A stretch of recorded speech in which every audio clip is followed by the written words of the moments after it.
Uno, dos. En este video me voy a explayar bastante, así que si usted no tiene paciencia, no lo vea. No lo vea y olvídese esto. El título lo dice por sí solo. ¿Por qué no soy progre? El día de ayer hice un video acerca de los Nazbols y una persona que seguramente se sintió ofendida o se dio por aludida me dijo que yo era progre. Bueno, vamos a explicar por qué yo no soy progre y por qué considero que hasta los Nazbols son progres. ¿Ok? Aunque de todas maneras este es un término medio proteico, ¿no es cierto? Todo el mundo habla de progre y le dice a todo el mundo progre. Es como el término fascista, que todos los zurdos le dicen fascista a cualquier cosa, a lo que se mueva, weón. A un neoliberal, a todos son fascistas. Incluso homosexuales de otras líneas o feministas de otras líneas son tildados de fascistas por los más radicales. Pero bueno, vamos a hablar acerca de este tema con más o menos detención, así que como digo, a la gente que no le interesa esto, no lo vea. La cosa es sencilla. A ver, yo me considero reaccionario. No conservador, mucho más que conservador. ¿Ok? Para mí, las tres ramas que salen de la Revolución Francesa son el origen del progresismo. Y son líneas modernas, por supuesto. Que son el nacionalismo, el liberalismo y el nacionalismo, liberalismo y comunismo, marxismo, socialismo, como que básicamente ahí está toda la política actual.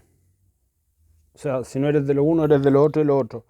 Esto va a parecer un poco soberbio de mi parte, pero yo empecé a hablar de esto hace años, por lo menos unos 3 4 años, cuando había otros canales de YouTube que tenían otras ideas totalmente distintas y ahora ellos están hablando exactamente lo mismo. No digo que es por copiarme a mí, pero puta que se parece. Yo, como soy honesto intelectualmente, yo voy a decir de dónde saqué la idea. Yo en realidad seguía a un profesor anarcocapitalista que se llama Miguel Ancho Bastos, que es muy interesante, muy interesante, sobre todo en algunos videos. ¿No? Otros habla puras tonteras de teoría del valor, teoría austriaca que no tiene mayor valor, digamos, mayor importancia. Pero cuando habla acerca del tradicionalismo es un tipo que sabe mucho, porque él, además de anarcocapitalista, es católico practicante. Y una persona que sabe muchísima historia y una persona que sabe muchísimo acerca de cómo eran los regímenes premodernos. Y ahí yo encontré un link y entendí para dónde iba la micro, justamente en una conferencia de él, que yo los invito a verla, que se llama La Revolución Francesa, el origen de todos los males, algo así.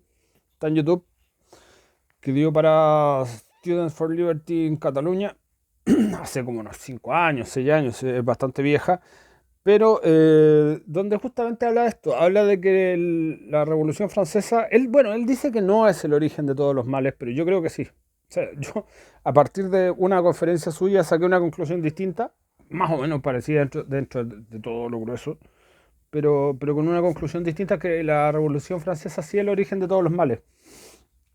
A partir de ahí entendí que el nacionalismo es algo moderno, por supuesto, es por revolucionario. El nacionalismo, el liberalismo de Bastiat y el socialismo, todo sale de ahí, todo nace de ahí. Entonces, hay otra gente que después, años después, o seguramente porque me escuchó a mí o leyó algún comentario en alguna otra red, empezó a hablar de justamente estos temas y ahora hay mucha gente que habla acerca de estos temas.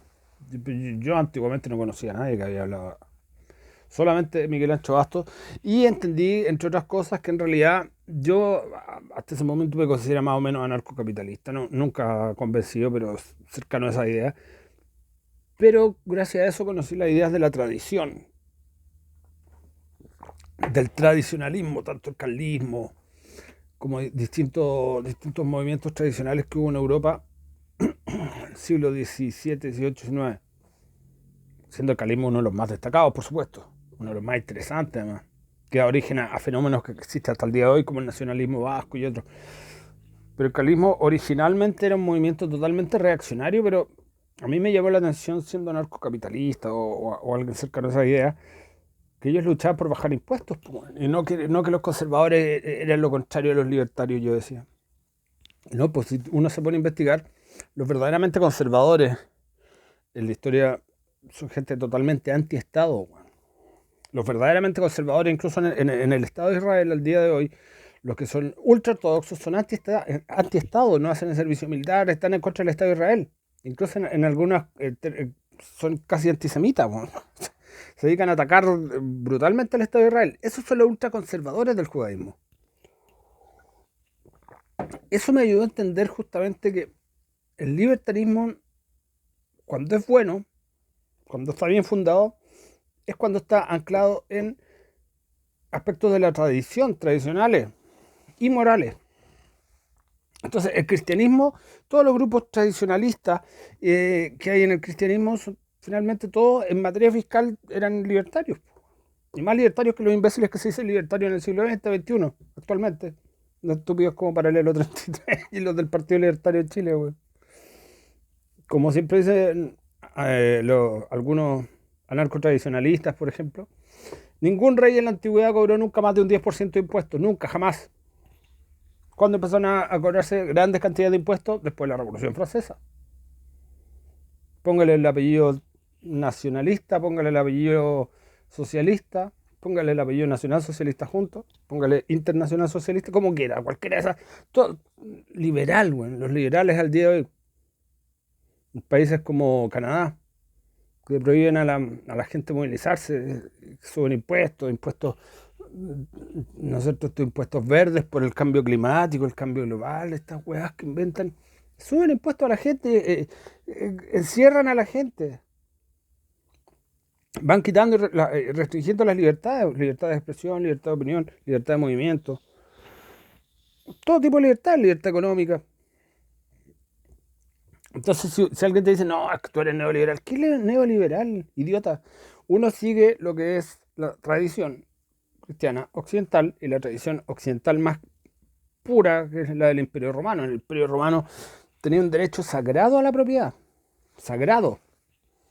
De hecho, ellos tenían dos conceptos que están en la legalidad romana, que era el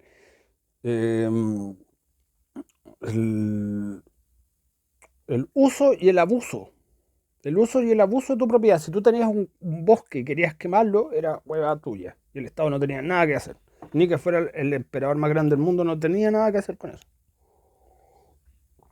En el Imperio Romano la propiedad era privada. Y era sagrada. Se puede discutir muchas otras cosas, si eran capitalistas, si no eran capitalistas. Obviamente no lo eran. Pero tenían ese tipo de principios claritos. Así que venga un Nazbol a decirme a mí que soy progre. Por definición, yo no creo en la democracia. Creo que es una ridiculez, una utopía, una fantasía, una manipulación, un engaño. Porque además son partidos que dentro de todos son muy similares entre todos. Yo, por supuesto, estoy generalmente de acuerdo con los partidos más de derecha porque son un poquito más cercanos a lo que sería correcto, pero no es que estén en lo correcto. Lo correcto es tradición y propiedad. Y eso, o sea, ¿qué tiene progreso, weón? Progre seguir ideologías de 1800. Antiprogre tenés que irte para atrás, pues, weón. Un Nazbol, weón. La weá más moderna del mundo. ¿Qué me va a decir a mí que soy progre, weón? Estúpido. Gracias.